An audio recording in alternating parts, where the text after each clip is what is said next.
December 2019, Osaka, Japan. The plane for Istanbul is getting prepared, fueled, and loaded with the passengers' luggage. But among all the suitcases, only one was about to make history. This is the story of Carlos Ghosn. The world had never seen a CEO like him before. It all started back in the 80s. Carlos had just finished his prestigious education and was looking to start his career in the corporate world. He started working as a manager for Michelin in a small plant in France, slowly developing his efficiency strategies.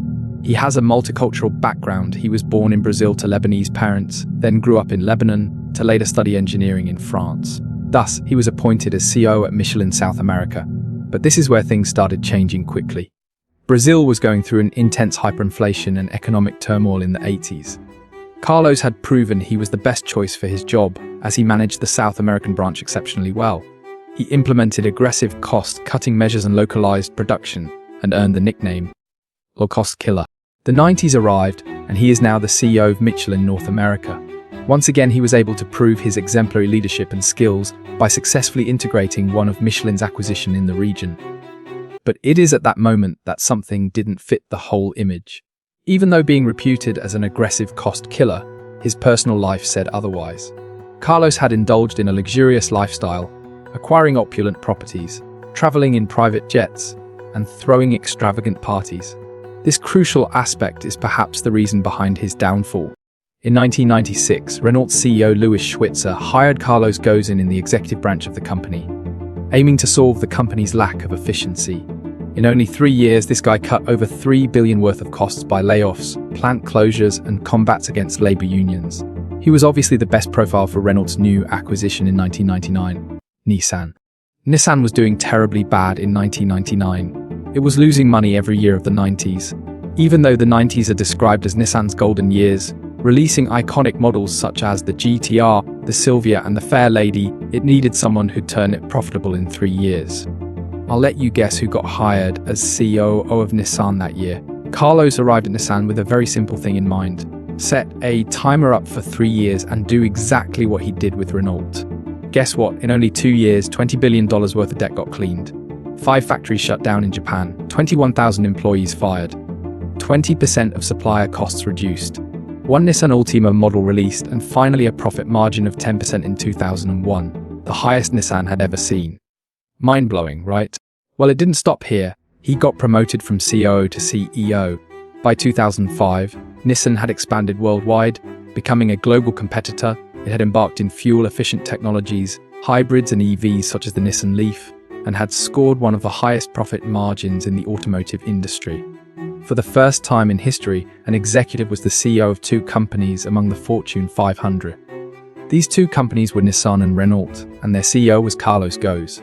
The following 10 years, the alliance of Nissan and Renault was optimized as much as possible, saving billions of dollars every year. The alliance was joined by Mitsubishi in 2016, making it the largest automotive group in the world. Until now, you've heard a career story go crescendo for nearly 35 years.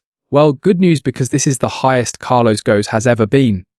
What happens next is the moment you've been waiting for.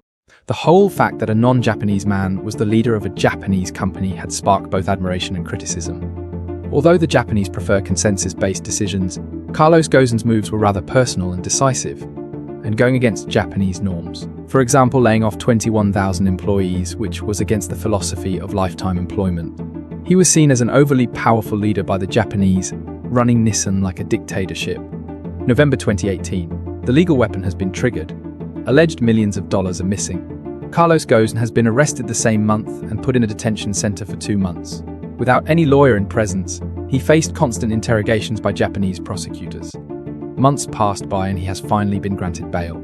A sort of house arrest, where he was constantly under surveillance with limited communication means. But that's when the unexpected took place. Discreet communications were made with a team of musicians, and Carlos was smuggled in an instrument box and was quickly carried to the airport. Midnight arrived and the plane to Istanbul departed. As soon as it arrived, the box containing the world-renowned CEO was quickly transferred to a flight towards Beirut, the capital city of Lebanon.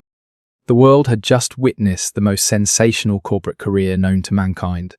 Till this day, Carlos Ghosn is stuck in Lebanon, and it is still unknown if the allegations were true or not.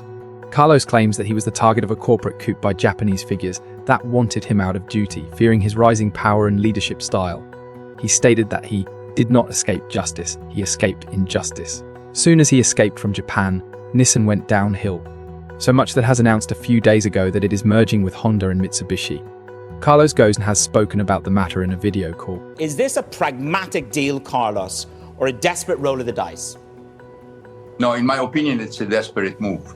It's not a pragmatic deal because, frankly, the synergies between the two companies are difficult to find. There is practically no complementarity between the two companies. They are on the same markets, they have the same products. But as far as the story goes, it is without any doubts a spectacular one that deserves to be known and contemplated. If you enjoyed this video, give it a like and subscribe for more videos about anything cars and business.